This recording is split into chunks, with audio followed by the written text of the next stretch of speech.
Good morning to all. Welcome to TSN school. हम पढ़ रहे हैं कक्षा 9 हिंदी व्याकरण का पाठ्यक्रम। आज हम व्याकरण से एक नया विषय पढ़ेंगे जो है संवाद लेखन।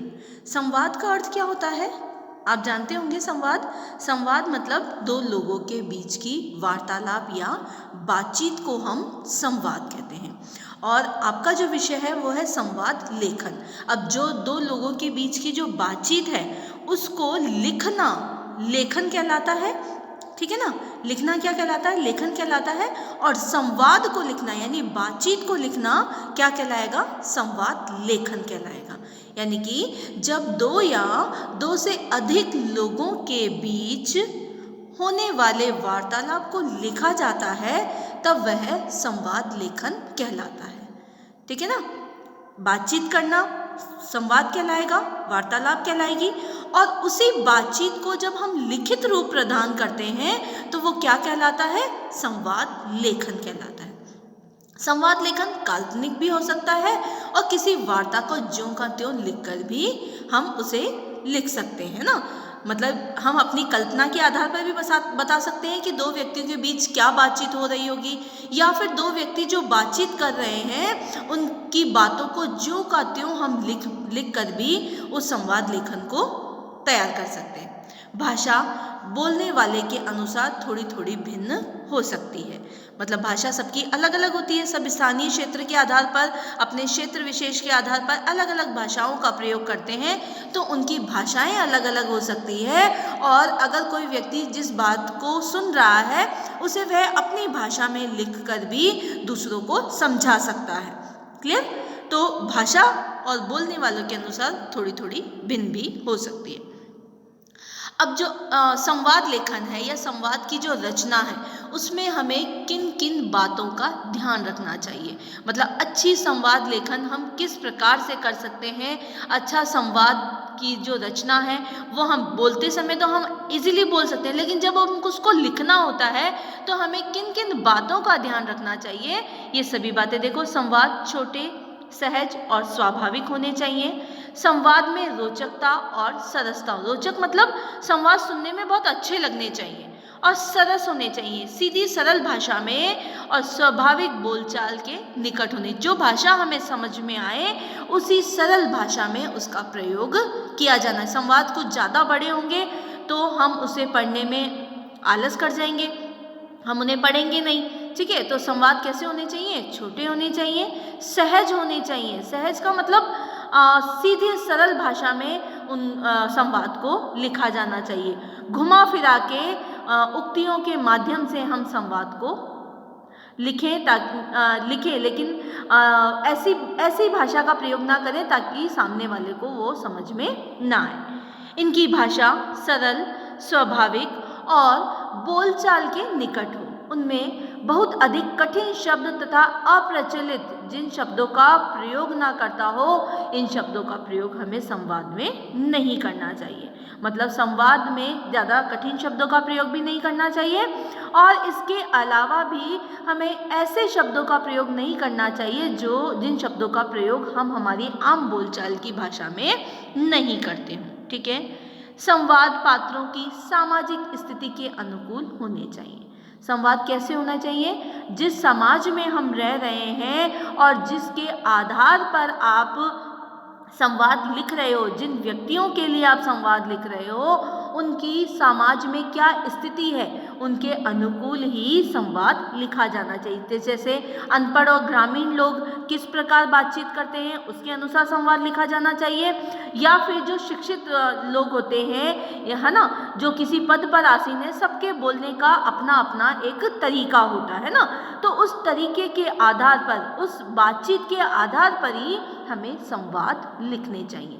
देखिए, जैसे अनपढ़ व्यक्ति है वो अपनी भाषा का प्रयोग किस प्रकार करेगा, ग्रामीण व्यक्ति है वो अपनी भाषा का प्रयोग किस प्रकार करेगा, या फिर कोई शिक्षित व्यक्ति है, उन सभी के संवादों में क्या होता है? अंतर होता है। क्लियर? संवाद जिस विषय या स्थिति के विषय में हो उस विषय को स्पष्ट करने वाले होने चाहिए। अर्थात जब कोई उस संवाद को पढ़े तो उसे ज्ञात हो जाना चाहिए कि संवाद किस विषय में लिखा। मतलब संवाद को लिखते समय आपको विषय का पूर्ण रूप से ध्यान होना चाहिए। मतलब संवाद किस विषय पर लिखा जा रहा है, विषय से हटकर आप कोई भी बात नहीं करें। क्लियर? प्रसंग के अनुसार संवादों में व्यंग, विनोद, हंसी मजाक का समावेश भी हो सकता है। ठीक है, अगर आपको हंसी आ रही है तो हंसते हुए, ठीक है, अगर आपको रोना आ रहा है तो रोते हुए, है ना। घर में प्रवेश कर रहे हैं तो घर में प्रवेश करते हुए, किसी चीज़ को देखकर आपको मुस्कुराहट है तो मुस्कुराते हुए, किसी को गुस्सा आ रहा है तो गुस्से में। इस प्रकार के हम बातचीत को प्रभावशाली बनाने के लिए भी इन बातों का प्रयोग कर सकते हैं। और हंसी मजाक वाले प्रसंग के अनुसार भी हम संवादों में उन बातचीत को ला सकते हैं। यथास्थान मुहावरे तथा लोकोक्तियों का प्रयोग करना चाहिए। इसमें संवाद में सजीवता आ जाती है और संवाद प्रभावशाली लगते हैं। मतलब आपको लगे कि किसी स्थान पर हम मुहावरे का प्रयोग कर सकते हैं, लोकोक्तियों का प्रयोग कर सकते हैं, तो हम उन संवादों में लोकोक्तियाँ तो उससे क्या होगा, संवादों में सजीवता आ जाएगी, संवाद प्रभावशाली लगेंगे। संवाद का मतलब समझ रहे हो ना, डायलॉग, बातचीत करना। संवाद बोलने वाले का नाम संवाद के आगे लिखा जाना चाहिए। मतलब जैसे कि अगर सीता कुछ बोल रही है तो सीता राम को पुकारते हुए, ठीक है, इधर आओ, तो आपको पहले जिस व्यक्ति जो बोल रहा है उसका नाम आपको पहले लिखना है। यदि संवाद के बीच कोई चित्र बनता है या किसी नए व्यक्ति का आगमन होता है तो उसका वर्णन कोष्ठक में करना चाहिए। यदि आपको लगे कि इस संवाद में कोई चित्र बदल रहा है, यानी कि आपका कोई दृश्य, जैसे आप पहले तो घर पर थे, फिर बातचीत करते करते आप पहुंच गए विद्यालय, ठीक है, तो आप ये कह रहे विद्यालय में प्रवेश करते हुए, ठीक है, घर से निकलते हुए, तो आप इस तरह से परिदृश्य यानी दृश्य का वर्णन करते हुए, चित्र अगर आपका जगह की बदल रही है, संवाद करते करते आपकी जगह बदल रही है, तो उसका वर्णन भी आप कोष्ठक में करें। अगर किसी नए व्यक्ति का आगमन हो रहा है तो उसका वर्णन भी आप कोष्ठक में करते हैं। संवाद बोलते समय जो भाव वक्ता के चेहरे पे, उन्हें भी कोष्ठक में लिखना चाहिए। मैंने आपको बताया जैसे कोई व्यक्ति गुस्से में है तो लिखें कर्नल गुस्से में, ठीक है। इसी प्रकार अगर कोई व्यक्ति का आगमन हो रहा है ना, सिपाही आते हुए, सलामी देते हुए, इस प्रकार से हम कोष्ठक में उन संवाद के भावों को लिख सकते हैं। यदि संवाद बहुत लंबे चलते हैं और बीच में जगह बदलती है तो उसे दृश्य 1, दृश्य 2 करके बांटना चाहिए। संवाद लेखन के अंत में वार्ता पूरी हो जानी चाहिए। मतलब आप जो डायलॉग राइटिंग लिखेंगे उसमें ऐसा नहीं है कि आप एक ही डायलॉग राइटिंग में उस संवाद को पूर्ण ना करें और बहुत बड़े बड़े संवाद लिखें, ऐसा नहीं। आपको अपनी बात को पूर्ण रूप से उसी संवाद में पूरी करनी है। अंत में मतलब संवाद लेखन के अंत में आपकी जो बातचीत है वो पूरी हो जानी चाहिए, है ना। यहाँ तक कि ठीक है, अच्छा ठीक है, चलते हैं, इस तरह से। ऐसा नहीं है कि आपको उस बात को अधूरा रखना है। क्लियर? आया समझ में कि संवाद लिखते समय हमें किन किन बातों का ध्यान रखना चाहिए, है ना। और समय सीमा का भी, शब्द सीमा जो है उसका भी आप ध्यान रखें कि आपको कितनी शब्द सीमा में संवाद, अगर आपके क्वेश्चन में शब्द सीमा दी गई है तो आप शब्द सीमा के आधार पर ही संवाद लिखें, ठीक है। अब अच्छे संवाद की क्या क्या विशेषता होती है? संवाद प्रभाव, क्रम और तर्क सम्मत यानी अर्थपूर्ण विचार का होना चाहिए। संवाद कभी भी मतलब क्रम टूटता हुआ संवाद नहीं लिखे कि आपने कोई बातचीत की और सामने वाला उसका आंसर ना देके अपनी बातचीत स्टार्ट कर रहा है, इस तरह के संवाद नहीं होने चाहिए ना। संवाद देश, काल, व्यक्ति और विषय के अनुसार लिखा जाना चाहिए। संवाद सरल भाषा में लिखा जाना चाहिए, ठीक है।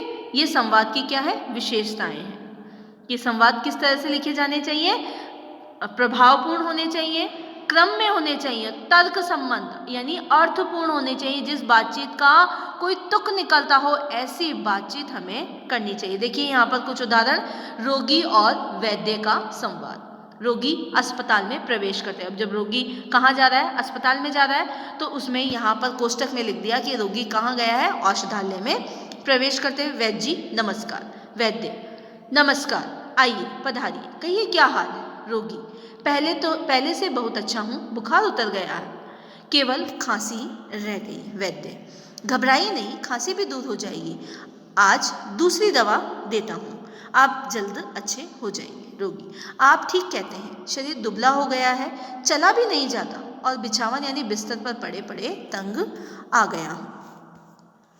चिंता की कोई बात नहीं, सुख दुख तो लगे ही रहते हैं, कुछ दिन और आराम कीजिए, सब ठीक हो जाएगा। रोगी, कृपया खाने को बताएं, अब तो थोड़ी थोड़ी भूख भी लगती है। मतलब आप देख रहे हैं कि जैसा वैद्य कुछ बोल रहा है या जैसा रोगी कुछ बोल रहा है, उसी अकॉर्डिंग, उसी के आधार पर रोगी और वैद्य की बातचीत है जो क्रम में चल रही है। ठीक है, इसको पढ़ने में अच्छा भी लग रहा है ना। वैद्य, फल खूब खाएं, जरा खट्टे फलों से परहेज रखिए, इनसे खांसी बढ़ जाती है। दूध, खिचड़ी और मूंग की दाल आप खा सकते हैं। बहुत अच्छा, आजकल गर्मी का मौसम है, प्यास बहुत लगती है, क्या शरबत पी सकता हूँ? शरबत के स्थान पर दूध अच्छा रहेगा। वैद्य क्या बोल रहे हैं? शरबत के स्थान पर पानी भी आपको अधिक पीना चाहिए। रोगी, अच्छा धन्यवाद, कल फिर आऊँगा। अच्छा, नमस्कार। अब यहाँ पर आपकी ये जो बातचीत है ये पूर्ण रूप से समाप्त हो गई। मतलब आपको जो वार्ता करनी है वो इस तरह से करनी है कि आपकी क्रम में हो, प्रभावपूर्ण हो और अंत में वह वार्ता पूरी समाप्त हो जाए। दूसरा एक उदाहरण देखिए, सब्जी वाले और ग्राहक का। अब यहाँ पर आप सब्जी वाले से नमस्ते हाय हेलो नहीं करेंगे, आप सीधे उनसे क्या पूछेंगे, ये मटर कैसे दिए, भाव ताव करेंगे। ले लो बाबूजी, बहुत अच्छे मटर हैं, एकदम ताज़ा।